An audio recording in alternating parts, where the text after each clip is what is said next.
Welcome to The Explainer. Today, we're diving into something totally mind-bending. We're looking at this bold, almost unbelievable claim that the world inside your head literally builds the physical world around you. And more importantly, we're going to break down what the actual research says about how we can step up and take control of that whole process. Okay, let's dive into this by grounding this abstract concept in some physical reality. And honestly, this first fact is pretty startling.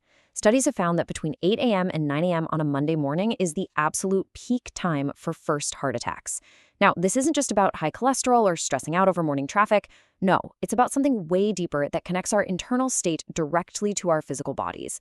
And here is a massive piece of the why behind that Monday dread.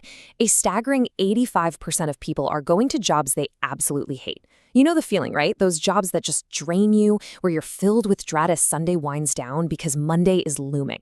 It's like people are quite literally dying to go to work. Being stuck in a life that doesn't fit isn't just a bummer. It actively eats away at your self-esteem, creates this intense inner emptiness, and basically makes you forget who you really are. So what keeps us stuck in that miserable spot? Well, the biggest obstacle is almost always completely invisible. It's fear. Specifically, we're talking about the fear of change, fear of failure, and fear of the unknown. It acts as this invisible blinder that keeps people totally paralyzed in jobs they can't stand or relationships they've completely outgrown. It's an absolute dream killer that tricks you into believing that where you are right now is all you'll ever deserve. And this fear feeds directly into what we call the reality creation loop. Because reality isn't just something that randomly happens to you, it's an ongoing cycle you're creating moment by moment. It's like a giant puzzle. It starts with step one, your perception. Basically, what you believe is true. If your perception is based on lack, like I don't have enough money, that moves straight to step two, generating a feeling of lack. That feeling then drives step three, your behaviors and actions. And finally, those actions create step four, an experience that proves your original negative belief was right all along. It's a relentless feedback loop that will keep you trapped unless you figure out how to hijack it. So how exactly do we interrupt that cycle and flip the script on our outer world? Well, it takes conscious, daily effort. You've got to shift the inner feeling first, from a place of lack to a place of already having. The source material outlines a few daily habits for this, starting with positive self-talk. You need to speak about your goals as if they're a done deal. You also absolutely have to guard your mind, which means shutting off that constant fire hose of negative news. And hey, if it's too hard to feel that success for yourself right away, try imagining a loved one hitting that goal. Feel that pure, unadulterated excitement for them. You literally have to become your own biggest hype person. And this brilliantly illustrates a fundamental truth captured by Zig Ziglar. He said, fear is false evidence appearing real. When you think about it, fear is really just an illusion. It is simply a state of mind that we're actively creating. And the really beautiful thing about a state of mind that you create is that you inherently possess the absolute power to change it. To really drive this home, our source shares this fantastic analogy called the toothless dog. So there was this boy who ran in absolute terror from the neighborhood dog every single day. One day, he just got fed up. He picked up a brick, turned around, and finally faced his dreaded enemy. And as the dog got closer, the boy realized something crazy.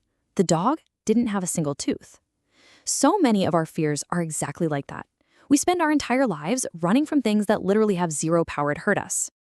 Now, you might be wondering, okay, this all sounds a little like wishful thinking, doesn't it? How can a simple thought actually change concrete physical reality? How can a totally intangible feeling inside your head alter the solid world around you? Well, to answer that, we have to pivot from psychology and dive into some hard science. So, let's look at the wonderfully weird world of quantum physics, specifically the quantum observer effect. This is arguably one of the most mind-bending experiments in all of science.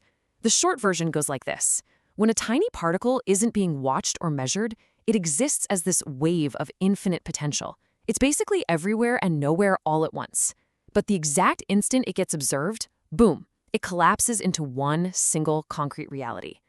Now, while this experiment isn't directly about human thought, the parallel is incredible. What if our conscious focus, our attention, acts in the exact same way, collapsing infinite possibilities into our one daily reality?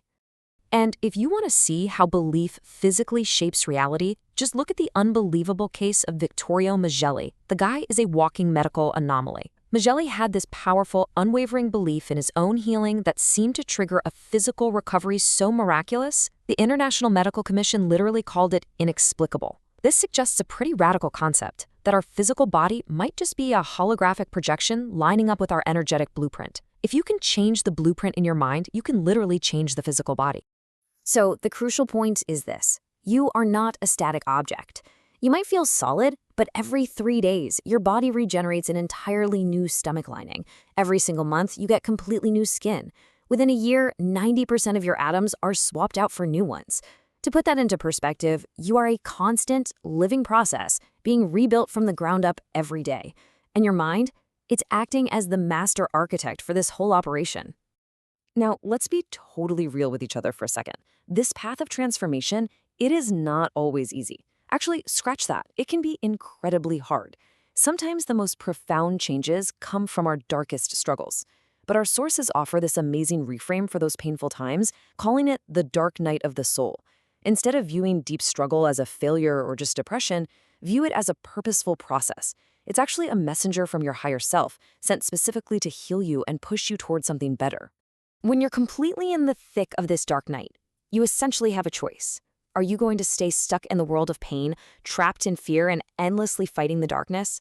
Or are you going to shift into the world of the higher self, where you see the possibility and realize that this darkness is just delivering a necessary message? The trick isn't to fight those awful feelings, but to actually stay with them. Because as it turns out, hidden right inside our deepest, darkest fears is where the real treasure is. So, what does this all mean for us? Ultimately, every single challenge you face, from that crushing Monday morning dread to the darkest night of the soul, is an opportunity. It is a communication. It's your chance to rewrite your inner blueprint and consciously build the reality you were always meant to experience. Your life is sending you a message right now. The only question is, are you listening?